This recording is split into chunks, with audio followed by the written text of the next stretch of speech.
we want to look now at animation. In other words, when you speak, you are to be animated with your whole body, your hands, your eyes, your face, your feet.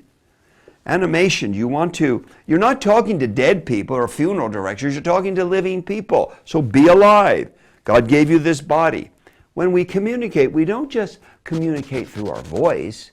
Now, that's the most important tool. But we communicate with our face.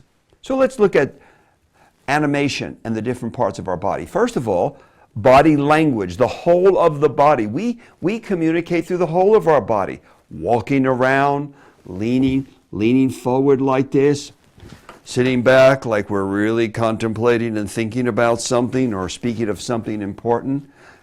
Looking relaxed, looking very, very intense and serious right now. And when you speak, use your entire body. This is so important when you're with children. When you're with children, you need to walk around a lot. Get right up in front of their faces. In fact, I've always done this. I've done camps for years. I love speaking to children. And if there's someone bad and they're talking, I don't yell at them. I just sort of walk over by them and just stand right in front of them. And all of a sudden, they get real quiet. They think, I can't take this. I'll be quiet.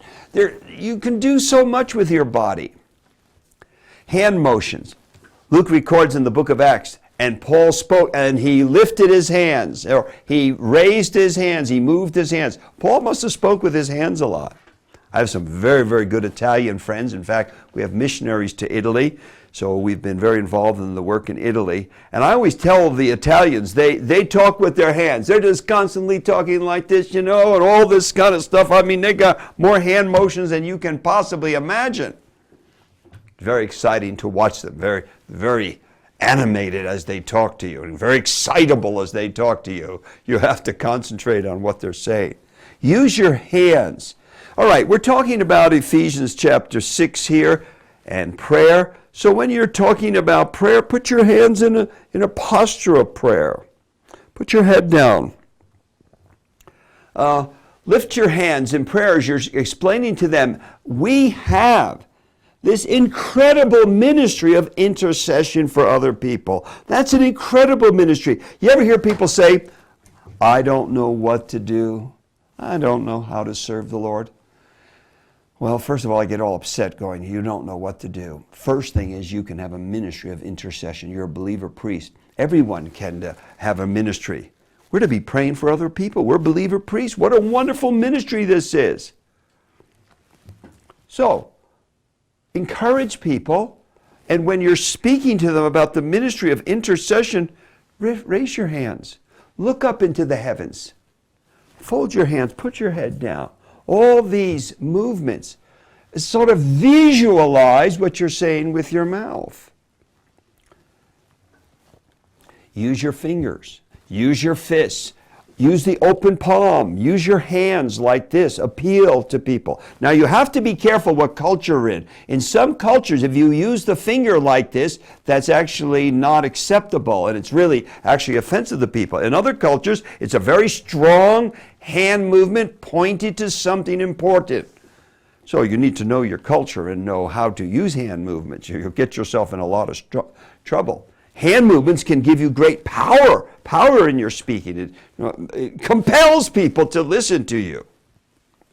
And then facial movements. You have a face, and the face can express all kinds of emotion. And when you're speaking, if you're excited about the Word of God and you're thrilled to teach the Word of God, your face should express that. It shouldn't look like it's killing you to talk, hurting you. Like a African-American black preacher who I've known for years, he used to say, you look like you've been baptized in lemon juice and weaned on a dill pickle. Looks like it's hurting you to preach. Use your eyes. Use the direction of your head. If we're talking about prayer, you may want to put your head far down. You may want to lift your head up. You may want to smile. You may want to look really sad. Use your face. It's a powerful instrument animating you, communicating what you feel, communicating the very message of the text. And then smile. Smile. When you get up to speak, it's a good thing to start by smiling. Now, again, we're not being manipulative. We're just understanding the process of delivering a message. These are basic things. I'm not giving you anything special. Everything I've done in this series is basic. Now, when you get up and you smile at the audience and you look joyous, it tells people you're happy and you're joyous. You just can't wait to get into this. And it makes people respond to you that way. If you're happy and joyous about this message and about teaching, they're going to be joyous. Again, if it looks like it's going to kill you to do this, they're going to go, that poor man. Oh, we feel so sorry for him. He's got to do this for 45 minutes. I've got a good book to read, though. Always bring a good book. No, don't do that. Don't do that. During the message, you can smile. It's an amazing thing how if you have the facial expression of the smile, and you can train yourself to smile more. Some people do not smile naturally, but you can train yourself. Just at first, it's almost forced to smile. But after a while, these muscles will literally build and it'll become more natural. Again, we're not saying this to manipulate people. It's a fact of life that when you smile, you communicate joy and that you're excited about doing this. So if you have a natural face that looks sad or dour, you can work on that and you should be concerned about that. And then posture. Be very careful you don't just slouch over or you're bent over or just lean on the pulpit unless you actually have to lean on the pulpit because you're so old. I recently heard a 96-year-old man speak and he had to hold on to that lectern so that he would be able to stand. That's okay. When you're 96, you can do that. In fact, in our church, we had a man teaching the Bible up until he was 99. He actually could function quite well at 102. And here's what's exciting about this man. At 102, he wanted to talk about commentaries and about the books he had read. I think of some of these young people, they've stopped learning at the age 24, 25. Here he is, 102, learning. Excited about the Lord, talking about the Lord. Posture. Stand up straight. Have strength when you're speaking. Look strong. Walk strong. Be alive. Be alive. You're not talking to dead people. You're talking to living people. And so be alive when you speak. And if in your speaking you can move around and walk around and come to the side of the lectern, stand behind the lectern. You can even go out into the audience if it's the right situation. Walk right out into the audience, particularly with young people and if you're very close to people. And even if you're seated in a seated position in a home Bible study, you can shift around and you can stand. Now, all of this is very, very important if you're speaking to children. Do not speak to children like you're a dead person, the walking dead. With children, you must be animated and use your voice, use your facial, use your hands, your feet. Move close to them, step back from them, keep them with you. Look them right straight in the eye. Step back, look away. They'll follow you much better. But I think the same thing is true with older people.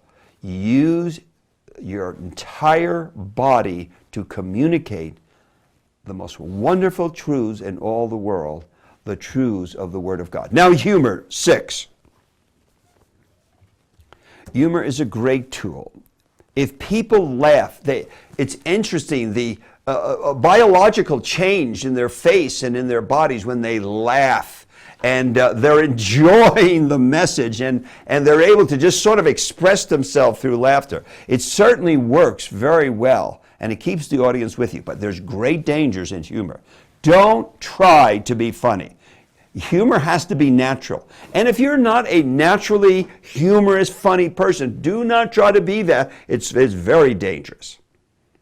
But if you can very naturally say a humorous thing, it can be very effective to keep the audience awake. And again, it puts a very positive tone to the entire message. People actually look forward to something that brings laughter because there's great medicine in laughter. But I must warn you that we're involved in very serious business. Teaching the words of God is serious business. You're changing lives. You're working with lives. You want transformation. You're not just giving a bunch of facts to people. You want to move them. You want to move their brain and their heart and their change of behavior. So we're involved in very serious business. It's not a joke, and we don't want to just keep people laughing. That can be a total distraction. So humor is very good, very positive thing to use, but it's got to be kept under control, and it needs to go along with the message and support the message and not be something totally away. And that's why you have to be very careful of jokes. The jokes need to fit, or a humorous story. I heard one just the other day. A preacher started an Easter message with a very humorous joke or a story. I'm not even sure what it was, but it was totally appropriate to the message, and it got the audience immediately to laugh hilariously, and it just gave a whole positive tone. And then the preacher went into a very serious message of the resurrection. It was a good message. So use it cautiously.